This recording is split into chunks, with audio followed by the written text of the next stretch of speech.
各位來賓、各位家庭觀眾、各位巴士迷朋友，大家好！歡迎大家翻嚟我哋第一屆嘅金巴獎。今集我就會同大家繼續講下其他獎項嘅入圍名單。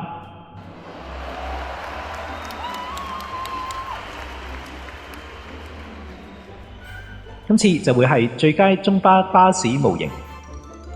公布入圍名單之前，首先就同大家講下上一集最佳九巴空調巴士模型嘅最新走勢。暫時最高票數嘅3款模型分別就係04 B-Man、17號 Man A95 12.8 米、18 Alexander Dennis 嘅 E58 EV。如果佢哋未係你嘅心水，記得之後去返呢條片下邊繼續留言講出你哋嘅心水啦。講入圍名單之前，記得 Like、Subscribe 同埋 Share， 撳埋個鐘掣，仲要用 Super Thanks 支持我哋。Riding the bus, my spirit feels so light. Ride on the bus and enjoy the journey of life. See smooth the window shining in the night. Ride on the bus and enjoy the journey of life.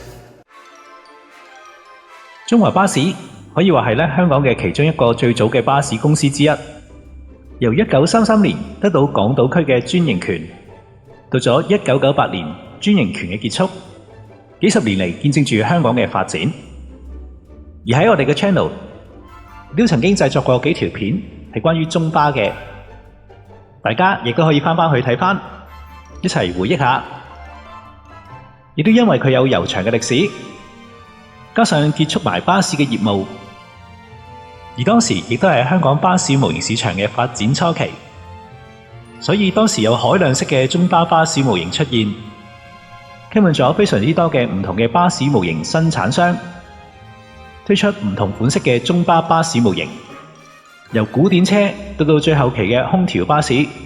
所以款式同埋數量亦都非常之多。今次我哋同樣都揀咗18款作為我哋嘅入圍名單。事不宜遲，我哋而家即刻睇下榮獲提名最佳中巴巴士模型嘅入圍名單。01利蘭珍寶，呢一部模型喺當年嚟講係相當之大突破㗎，因為佢成為咗第一部製作咗呢個嘅巴士窗開啟嘅效果，每一隻窗都係現實咁樣，有唔同程度嘅開閂，睇落去就更加真實。記得當初推出呢款模型嘅時候，甚至乎係有報紙係報道嘅，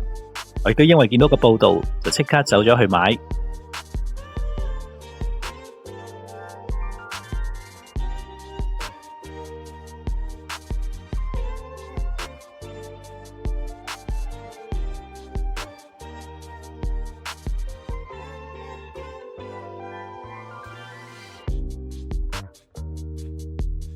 雖然而家睇返有些微嘅唔準確，但係佢呢種半開合車窗嘅效果，仲有轉向功能嘅頭軸，同埋佢安裝部車嘅結構，喺當時嘅巴士模型界發展嚟講，都係一大突破。而呢間模型生產商另一個最大特色，就係佢推出一啲情景嘅模型，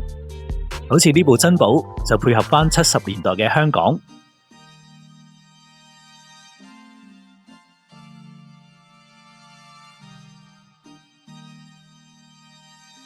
第二部係利蘭嘅勝利2型，模具方面同九巴嘅係幾乎係一樣，主要係改裝司機車門同埋車頭嘅路線牌箱。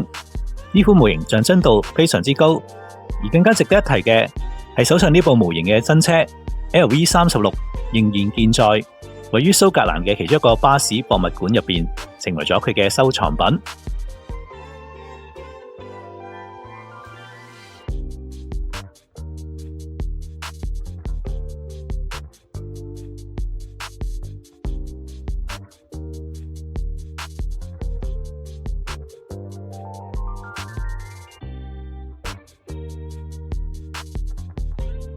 跟住係翻新咗車身嘅街牌紅番頭，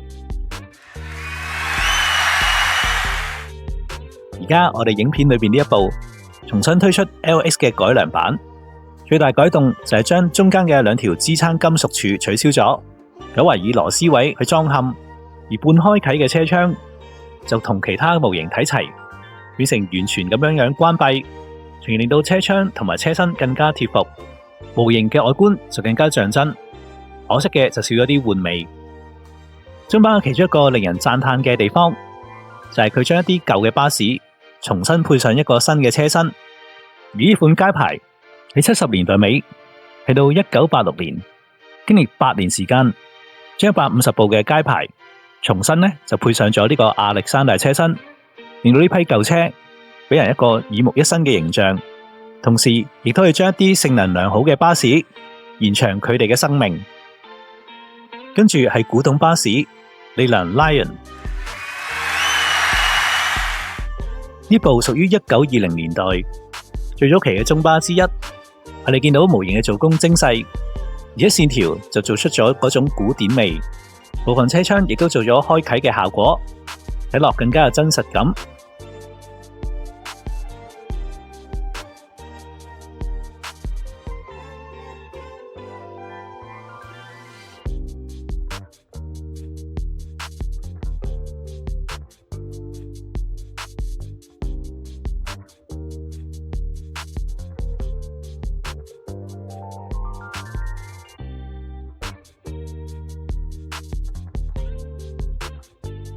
今次呢部古典巴士亦都有推出呢個情景模型版本，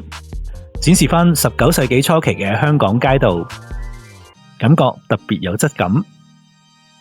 跟住呢部係一部非常之特別嘅利蘭珍寶 LF106， 呢部車嘅車身同其他量產型嘅圓頂寶係一個幾明顯嘅分別，佢車頭同埋車尾嘅頂部都做咗突出嘅線條，感覺就好似尖頂寶同埋圓頂寶嘅混合體咁樣，而巴士車窗亦都特別方正。呢部模型盡顯呢部車嘅特徵，加上佢呢個一體模嘅設計，可以見到生產商不斷進步嘅心思。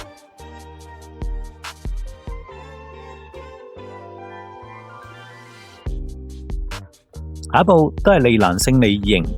配上刀普車身。呢個車殼喺九巴就配上咗 Dennis 嘅祖比輪，但喺中巴就反而就係配上喺勝利2型上邊。反而祖比輪或者叫做喝彩就全部都係亞歷山大車身嚟噶。影片裏邊呢部亦都係後期再翻出嘅，整體同第一次出嘅時候都係差唔多，除咗就係頭軸冇咗呢個轉向功能，內籠仍然都係非常之精細，配上咗獨立有扶手柄嘅座椅同埋內籠嘅扶手。內籠精細度喺當年嚟講係非常之高噶。下一部 MCW Scania Metropolitan， Scania 嘅底盤配上呢個嘅 MCW 嘅車身，組合成為嘅就係呢部組合而成嘅巴士。全香港就只有中巴同埋亞高巴士引入。個人覺得呢款車嘅模型像真度都非常之高，呢啲線條細節都做咗出嚟。再加上喺英國現時仍然係有巴士博物館保育咗呢一款巴士，睇完真巴士再同呢一部模型去對比，都覺得呢部模型做得幾似嘅。隨住中巴結業嘅熱潮慢慢退色，香港嘅巴士模型市場有段時間亦都開始減少推出呢個中巴。去到2009年喺專利巴士時期，最後一部嘅空調巴士富豪 Olympian 銀號又再次推出，今次配上一個新帽，比例同埋外觀準程度就比起以前 Corgi 嘅大大提升咗，裏面已經做翻當時嘅標準立體嘅扶手，作為最後一部中巴，呢副模型絕對有佢嘅紀念性。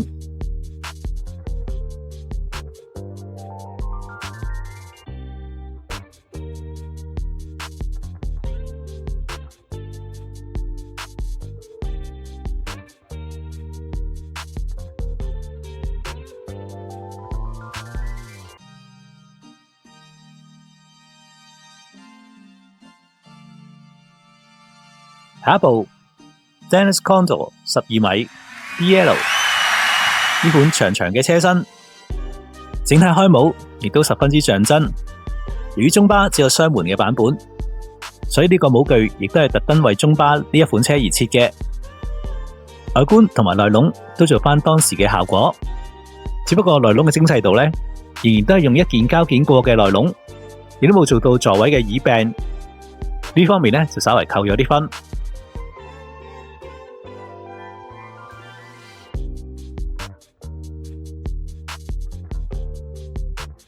靜咗幾年之後，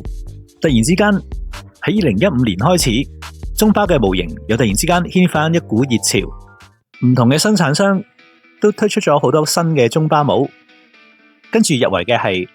富豪 B6 LE。 呢部車可以話係中巴最後尾一部引入嘅巴士，當時佢已經結束咗專營權，淨係保留咗一條穿梭北角港運城之間嘅接駁巴士。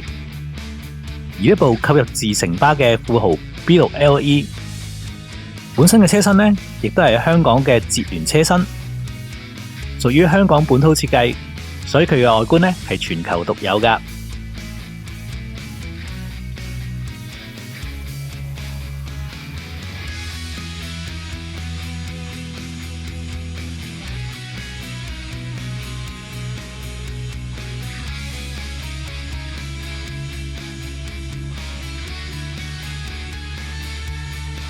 呢部 MCW Metrobus 12米風機版本，我覺得外形線條做得非常之好，唔少細節都同真車嘅一模一樣。雖然內籠仍然都未做到呢個嘅精細籠，但係如果淨係睇車身360度咁去睇，都係睇翻真車嘅味道。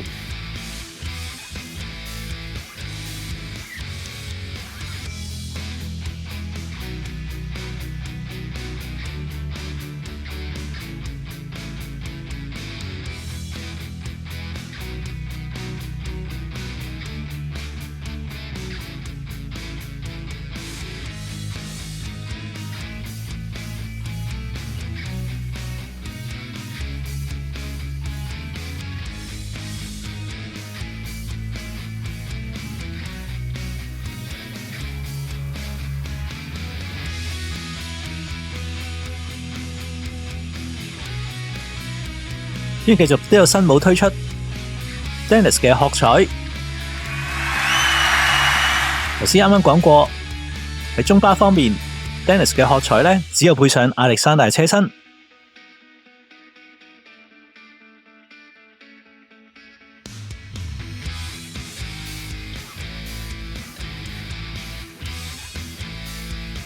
今次就配上返呢個精細內籠，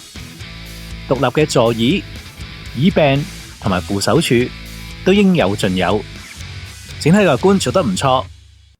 而今次佢嘅窗框亦都係做咗喺呢個膠件上邊，出到嚟嘅效果都唔錯。唯獨有少少奇怪嘅就係佢啲車窗係帶有少少藍色。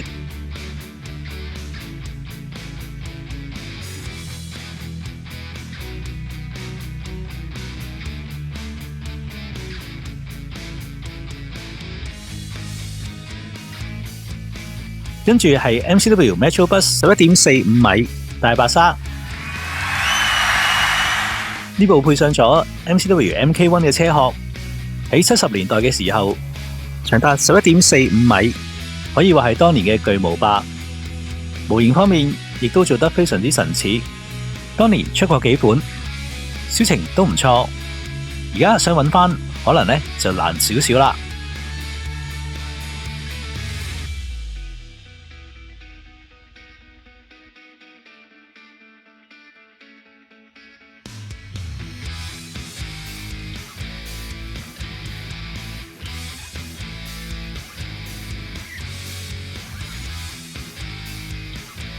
跟住入圍嘅係利蘭 Olympian。LM 喺2000年頭嘅時候已經出過，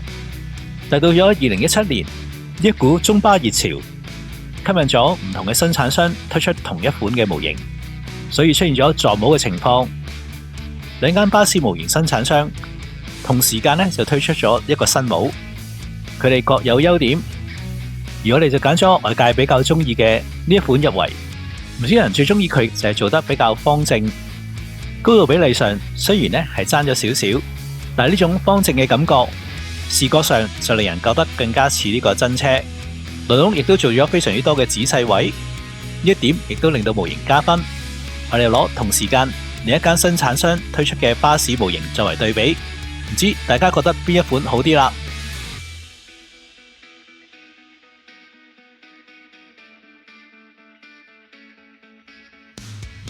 同樣都係利蘭 Olympian， 當年亦都推出咗呢個嘅空調版本。呢部嘅外觀做得非常之好，整體咧好評如潮，外觀同真車嘅相似度非常之高，比例正確，由內到外都做得返真車嘅感覺出嚟。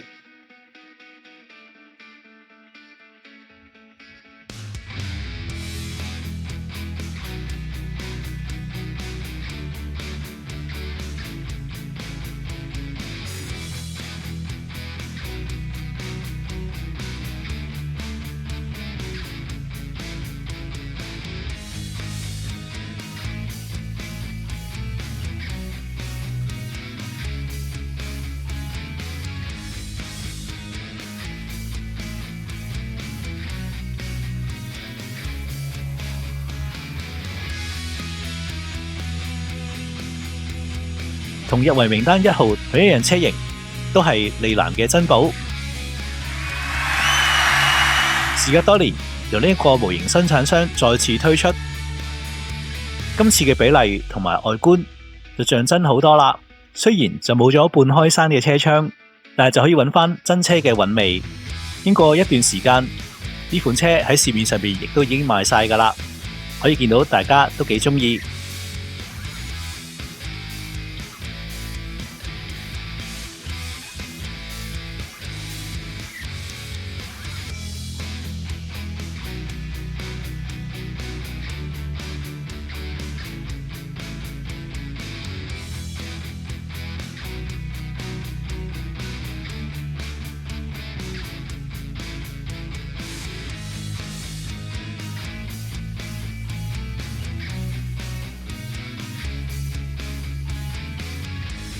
講開珍寶，就點唔可以唔提呢個倫敦寶啦。同樣又有新帽推出，外觀同埋精細度都完勝舊帽。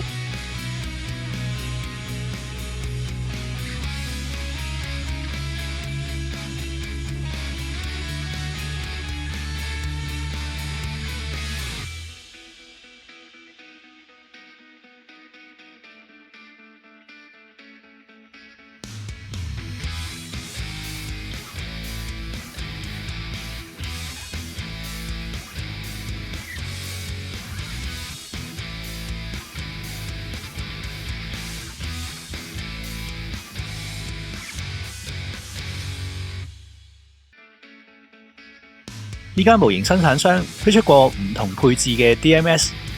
由唔同嘅車嘴、唔同嘅牌箱、唔同嘅擋風玻璃都有出過，可以話將中巴唔同批次引入嘅呢啲二手巴士嘅特徵，透過唔同嘅模具都呈現翻出嚟，每一部都各有特色。最後一款入圍嘅就係 Dennis Dodge。呢款巴士曾經行走過一啲市區路線，亦都行走過中巴嘅 A20， 成為咗機場巴士。雖然佢呢部模型細部，但係都唔會影響佢嘅精細度。佢線條同埋 details 都做到足，無論近睇定係遠睇，都揾到當年喺街上面見到呢部車嘅風采。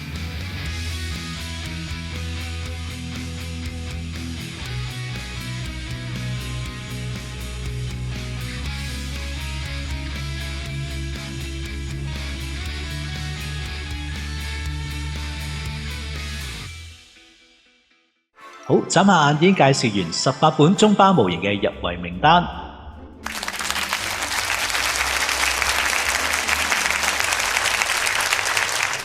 唔知有冇大家嘅心水，或者喺呢18部裏邊，邊部係你覺得係最佳嘅中巴巴士模型呢？歡迎喺留言話俾我哋聽。下一集我哋再睇下其他獎項嘅入圍名單。下集再見，拜拜。